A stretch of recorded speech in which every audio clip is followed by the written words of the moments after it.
Today I'll be covering what happened 2 days ago regarding the attempt on Trump's life and its outcomes through my own opinion on the matter.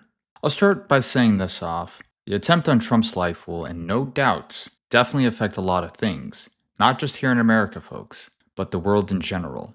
And I'll get to that a little later down the video. So, first, regarding the Secret Service. Now, I think there are two things that we can all agree upon it's negligence and incompetence, especially ignoring so many people who saw the suspect on that roof at that event.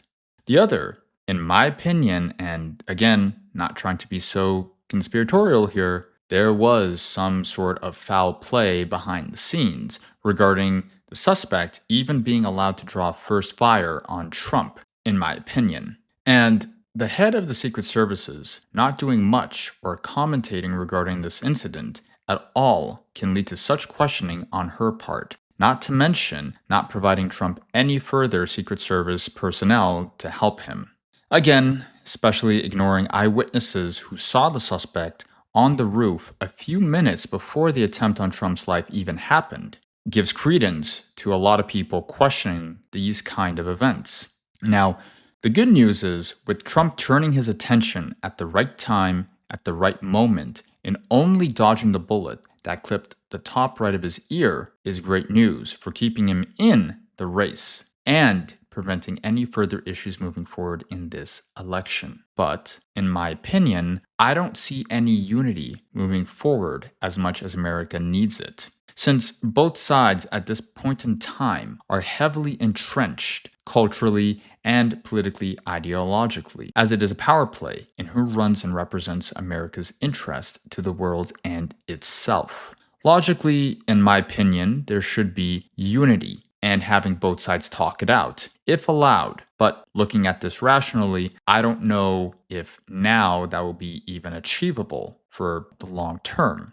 As someone who is neutral regarding this election, and what I mean by that is I will be abstaining from voting for my own personal reasoning and understanding of how governments, state actors, the elite political class, and the power dynamics are conducted globally and internally. I'm not taking any sides. I will, again, just be observing this election just so we are clear. The now infamous picture that is all over the internet for the past 2 days of Trump being surrounded by his security guards and raising his fist, shouting "fight" 3 times with the American flag behind him will be a very iconic image for America and for Trump and for his family legacy to come. This will definitely affect Trump's percentage numbers of being the president again, which will definitely go up after what just happened 2 days ago, which will certainly help him. However, again, that doesn't mean the race is over. So please be mindful of that and stay vigilant, of course, on both sides, whether you're on the left,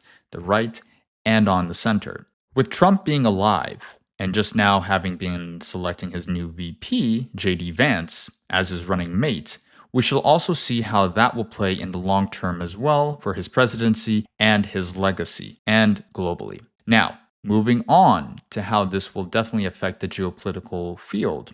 One is that from what happened with Fico 2 months ago from Slovakia, it can be surmised that there is a connection between leaders who seek a different kind of change, different to the power structure that currently exists. And what I mean by that is there are a lot of stakes at hand, especially regarding what specific investors want things to go down, like BlackRock having bought a lot of land in Ukraine, which certain political leaders say that they would prefer negotiating with Russia, whom would probably, in my opinion, take those lands back, which would be a bad investment on BlackRock to what one has paid for on their part, leading to, you could argue, a lot of plausible deniability regarding how foul play will be enacted in the future.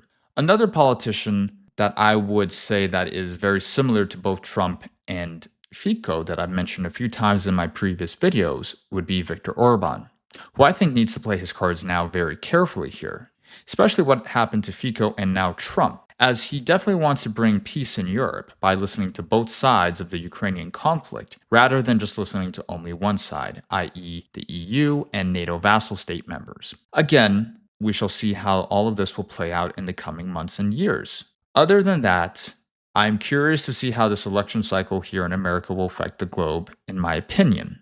So, if you can please leave a like and subscribe for more of my videos, I'd greatly appreciate it. Other than that, thank you and have a great day.